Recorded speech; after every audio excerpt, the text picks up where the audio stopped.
नमस्कार, good evening सभी को। राधे राधे, जय श्री कृष्णा। सभी साथी एक बार क्लास के साथ जुड़ो। आज का जो सेशन होने वाला था राजस्थान हिस्ट्री की क्लास, ये इस क्लास में पढ़ेंगे राजस्थान के इतिहास का जो चौहान वंश है, इसके जो पीवाई क्वेश्चन की क्लास होगी वो भी कल। आज का जो इस चौहान वंश की उत्पत्ति, इनके प्रमुख कालक्रम, इनके बारे में छोटी सी क्लास लेंगे। तो सभी साथी एक बार क्लास के साथ जुड़ जाओ, फिर आज का सेशन अच्छे से शुरू करते हैं। ये सेशन होने वाला बहुत अच्छा एलडीसी के लिए, बीएसटीसी के लिए, वीडियो के लिए, राजस्थान के सभी व्यक्तियों के लिए आने वाले क्वेश्चन बहुत अच्छा सेशन होने वाला। तो आप सभी एक बार सेशन को शेयर कर दो, फिर आज का जो सेशन है वो शुरू करते हैं। थ्योरेटिकल सेशन होगा। तो सबसे पहले हम आज पढ़ेंगे कि चौहान वंश की उत्पत्ति, चौहान वंश से संबंधित वो जो लेख, चौहान वंश की कालक्रम, उनकी प्रमुख शाखाएं, इनके बारे में पढ़ेंगे। ठीक है। तो सबसे पहले हम चौहान वंश की जानकारी के लेख कहाँ मिलता है, तो सबसे बड़ा जो लेख मिलता है वो होता है बिजोलिया अभिलेख। कौन सा है? बिजोलिया अभिलेख। मैं कर लेता हूँ इसको ये पर्पल कलर। तो चलिए सेशन शुरू करते हैं। सभी सेशन को शेयर कर देना। हम सबसे पहले जो चौहान शासकों की उत्पत्ति, कौन सी? चौहान राजवंश की उत्पत्ति के बारे में पढ़ेंगे, उनकी जानकारी देंगे, उनके जो अभिलेख हैं, अभिलेखों के बारे में। सबसे पहले हम पढ़ते हैं कौन सा? सबसे पहले हम पढ़ते हैं कौन सा? बिजोलिया अभिलेख। कौन सा है? बिजोलिया अभिलेख।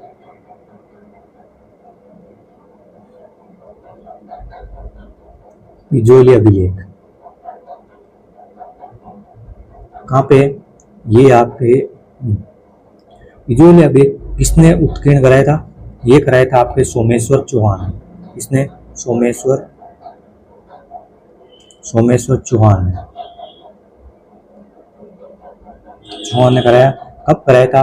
बिना ने सन पूछ ले तो 1169-70 में। कहाँ पे?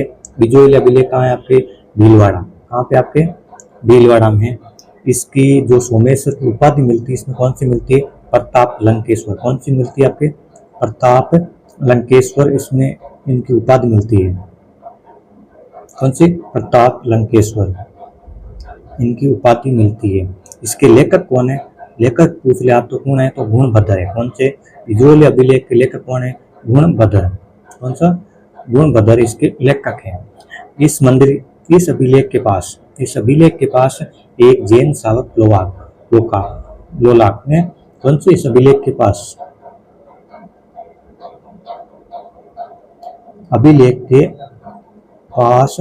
कौन सा? जैन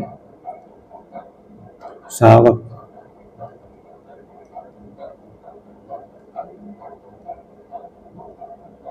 लोलाक ने पार्श्वनाथ मंदिर के पास उत्कीर्ण कराया। किसने कराया?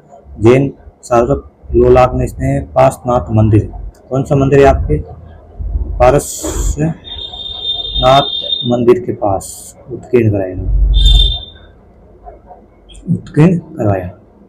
ठीक है, उत्कीर्ण कराया। इस अभिलेख के पास, मंदिर के पास में सिद्ध सेन सूरी की उत्तम शिखर पुराण उत्कीर्ण मिली हुई। ठीक है, कौन सी? सिद्ध सेन सूरी की पुस्तक कौन सी? सिद्ध सेन सूरी की पुस्तक कौन सी है? सिद्ध सेन सूरी की पुस्तक है। कौन सी पुस्तक है? आप बता दूं, ये पुस्तक आप है उत्तम शिखर पुराण उत्कीर्ण कराई हुई इस क्लास में। ठीक है। बिजोलिया अभिलेख में सांबर की जो बिजोलिया अभिलेख है वो चौहान प्रतिवाद को छोड़ के बाकी जो सांबर व अजमेर के चौहान शासक के साथ मिलती है। इस अभिलेख में किससे? इस अभिलेख में सांबर, एक तो सांबर और अजमेर के चौहानों का वंशावली मिलती है। किसका इस वंशावली में उल्लेख नहीं है? तो ये आपके पृथ्वीराज थर्ड का इसमें उल्लेख नहीं मिलता है। सोमेश्वर तक इसका उल्लेख मिलता है। ठीक है। इस अभिलेख में चौहानों को वस्त्र गोत्रीय ब्राह्मण बताया गया। इस अभिलेख में, इसमें बिजोलिया अभिलेख में चौहानों क्या बताया गया? चौहानों को कौन सा? वत्स गोत्रीय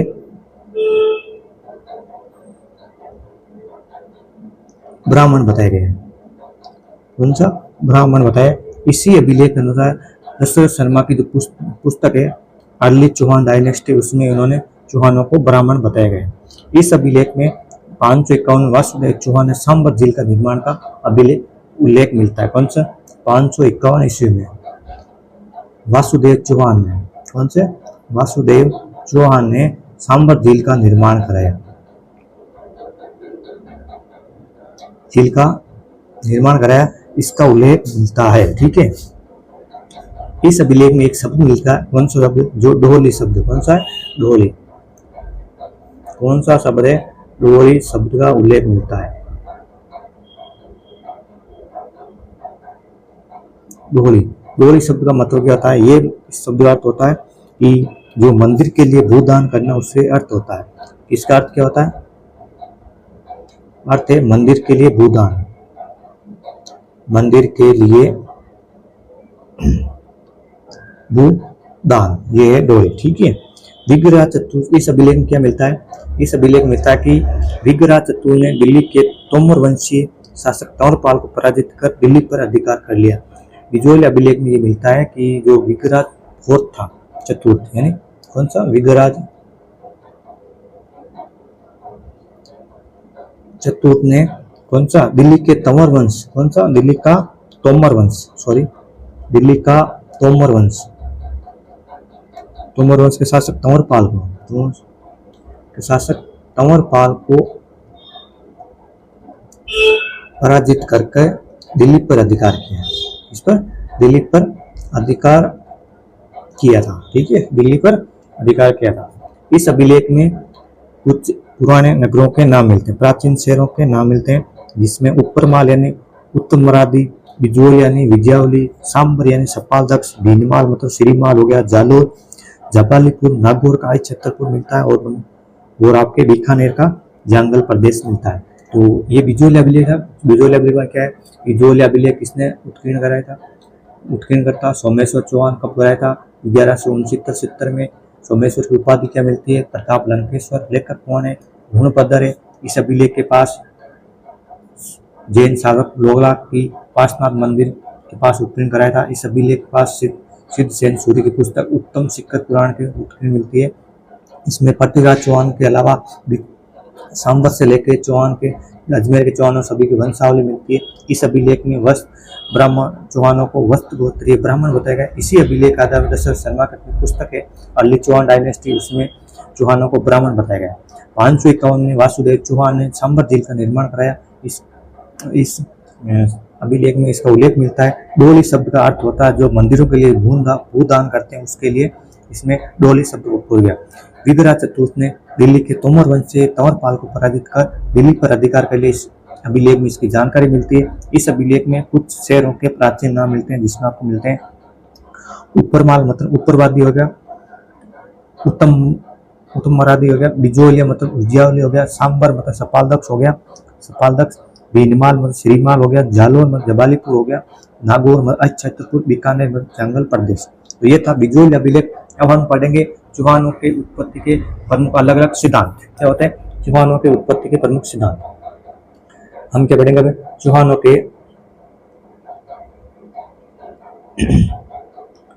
की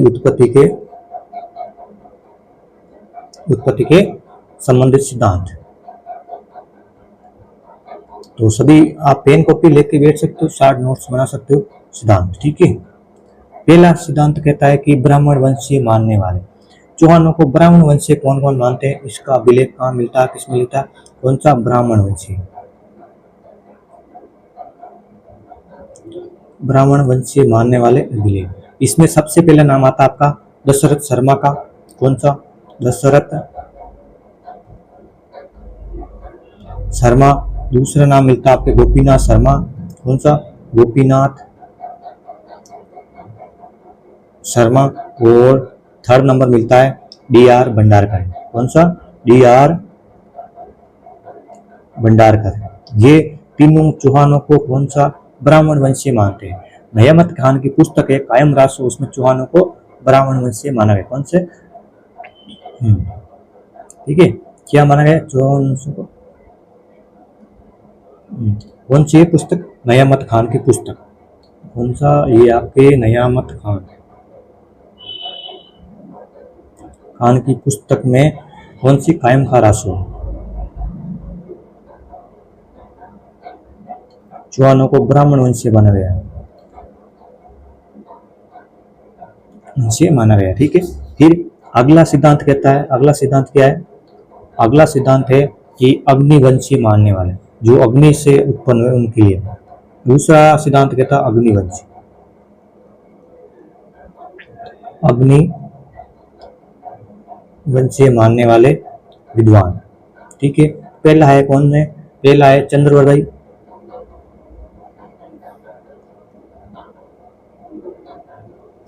जिनका पूरा नाम पृथ्वीभट्ट था। कौन सा? पृथ्वीभट्ट। ठीक है। मुनोट नैन्सी, कौन सा है? Munot Nancy, Munot Nancy. ठीक है। फिर है सूर्यमल मिश्रण, सूर्यमल मिश्रण। ठीक है। ये अग्निकुंज से मानते हैं। फिर अगला है सिद्धांत कौन सा? सूर्यवंशी मानने वाले। सूर्यवंशी कौन मानते हैं? तीसरा है आपका सूर्यवंशी मानने वाले। सूर्यवंशी कौन मानते हैं? सूर्यवंशी मानना जयानक है। पहला आपको कौन सा? जयानक। दूसरा पूछ ले नयन चंद्र सूरी, नयन चंद्र सूरी, नयन चंद्र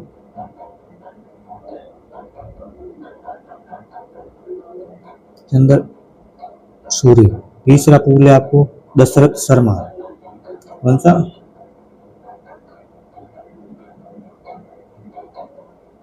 दशरथ शर्मा। ठीक है। जयानक की पुस्तक का नाम क्या है आपके? पृथ्वीराज विजय। कौन सी? पृथ्वीराज विजय। नयनचंद्र सूर्य की हमीर माँ काव्य और दशरथ शर्मा की कौन सी पुस्तक है? Early Chauhan dynasty. ठीक है। फिर है इंद्रवंशी मानने वाला। चौथा सिद्धांत क्या कहता है? इंद्रवंशी। कौन सा? चौथा सिद्धांत इंद्रवंशी। इधर इंद्रवंशी मानने वाले ये सेवाड़ी का अभिलेख मिलता है। कौन सा? सेवाड़ी का, सेवाड़ी अभिलेख पाली।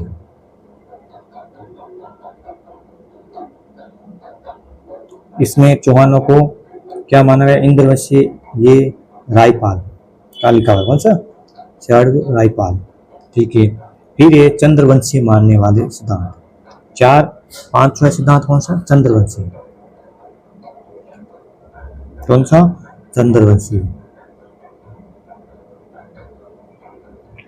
चंद्रवंशी मानने वाले कौन है? हांसी अभिलेख और अचलेश्वर अभिलेख। दो अभिलेख मिलते इसमें चौहानों को चंद्रवंशी माना। कौन सा? एक होता आपका हांसी अभिलेख,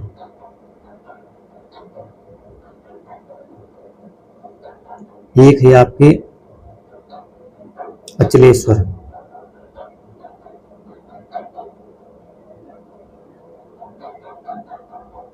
ये कहाँ पे? सिरोही में। ये आपका हरियाणा।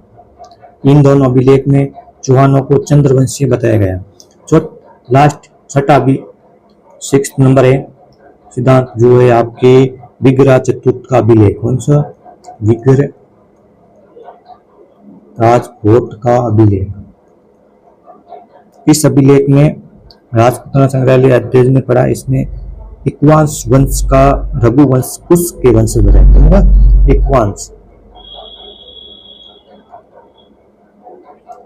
इक्वांश वंश के रघुवंश, एक कुश के वंशज बताए। किसके? कुश के वंशज बताए गए हैं। इसमें वंशज बताया गया। ठीक है। और विग्रहराज ने इस अभिलेख में, इस लेख में जबालीपुर के लिए ज्वालापुर नाम प्रयोग किया। कौन सा? जबालपुर के लिए कौन सा? ज्वालापुर अभिलेख किया गया। ठीक है। तो ये थे चौहानों के सिद्धांत, जो उत्पत्ति के सिद्धांत मानने वाले विद्वान कौन से? जैसे कि ब्राह्मण वंशीय मानने वाले दशरथ शर्मा है, गोपीनाथ शर्मा है, डी.आर. भंडारकर है, और नयामत खान की जो पुस्तक है कायम खारासु, उसमें ब्राह्मणवंशी बनने रहे। अग्निवंशी मानने वाले विद्वान है चंद्रवदय है, नैन्सी है, सूर्यवन मिश्रण है। ये तीनों मानते हैं कि चौहान या राजपूत जो शासक है वो अग्निवंशी शासक माने गए। सूर्यवंशी मानने वाले जयानक, जयानक की पुस्तक है पृथ्वीराज विजय, हेमचंद्र सूरी की पुस्तक है हमीरमा काव्य, दशरथ शर्मा की पुस्तक है अर्ली चौहान डायनेस्टिक, ठीक है। और फिर इंद्रवंशी, इंद्रवंशी का जो एक अभिलेख मिलता है, कौन सा, सेवाड़ी अभिलेख पाली में, उस अभिलेख में ये लिखा है कि चौहान वंश इंद्रवंशी माना गया। फिर है चंद्रवंशी, चंद्रवंशी मानने वाले दो अभिलेख मिलते हैं, एक तो हांसी अभिलेख हरियाणा, दूसरा अतलेश्वर अभिलेख सिरोही में मिलता है। विग्रह चतुर्थ अभिलेख है जो राजपूताना संग्रहालय अजमेर में प्राप्त हुआ। उस अभिलेख में चौहानों को इक्वांश वंश के, रघुवंश के, कुश के वंशज के, मालों के वंशज बताए गए, ठीक है। और पृथ्वीराज ने, विग्रहराज ने इस अभिलेख में, जो विग्रहराज का अभिलेख मिला था राजपूत संग्रहालय, इसमें जबालीपुर यानी जालोर के लिए इसमें जवालापुर शब्द का प्रयोग किया गया, ठीक है। जवालापुर शब्द का प्रयोग किया गया, इसमें जवालापुर शब्द का प्रयोग किया गया था। अब हम देख लेते हैं चौहानों की शाखा, उसके बाद हम चौहानों को कल इसकी क्वेश्चन करेंगे। तो टोटल मिला के शाखा देखते हैं। कालक्रम कैसे अकॉर्डिंग, तो चलिए चौहानों के क्षेत्र एवं क्रम, चौहानों के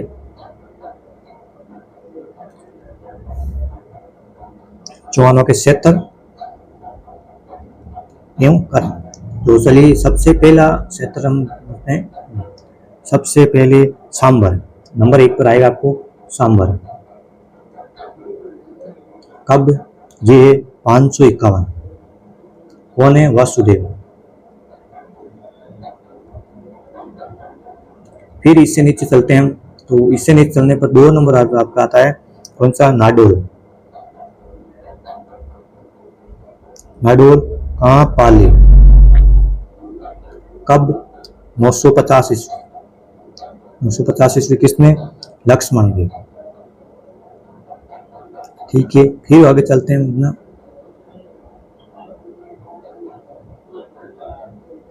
आगे चलते हैं, हाँ 3 नंबर पर कौन सा होगा, इससे आगे चलते हैं, ये लीजिए, ये 3 नंबर पे हम आते हैं अजमेर के चौहान। अजमेर के चौहान कब, 1103। कौन, अजयराज, ठीक है। फिर चौथा नंबर है इसके बाद में, नंबर 4, 4 नंबर पर आता है हमारा जालोर। कौन सा, जालोर। जालोर में कब है, 1181। कौन, कीर्तिपाल, नहीं हाँ कीर्तिपाल, ठीक है। कौन सा, कीर्तिपाल। ये जो जालोर के चौहान वंश है ये कहाँ के थे, नाडोल वाले थे, ठीक है। फिर आता हमारे 5 नंबर पे, इसके बाद में 5 नंबर पर आएगा आपको रणथंभौर की।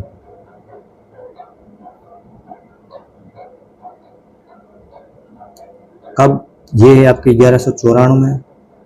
कौन है, गोविंदा, ये पृथ्वीराज द्वितीय का पुत्र था गोविंद, ठीक है। फिर अगला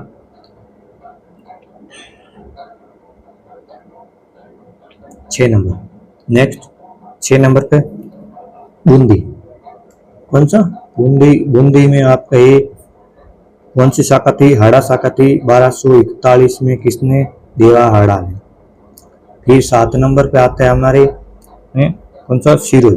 कौन सा, सिरोही। सिरोही में कब हुआ, ये आपकी 1311। 1311, इसमें लुम्बा चौहान, लुम्बा चौहान। फिर 7 नंबर बाद में 8 कोटा। कोटा में को 1631, इसमें ये माधो सिंह ने। कौन सी, माधो सिंह ने। फिर लास्ट शाखा 9 नंबर शाखा है झालावाड़। ये कब है, ये 1837।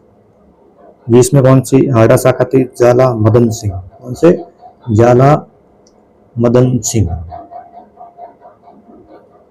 ठीक है।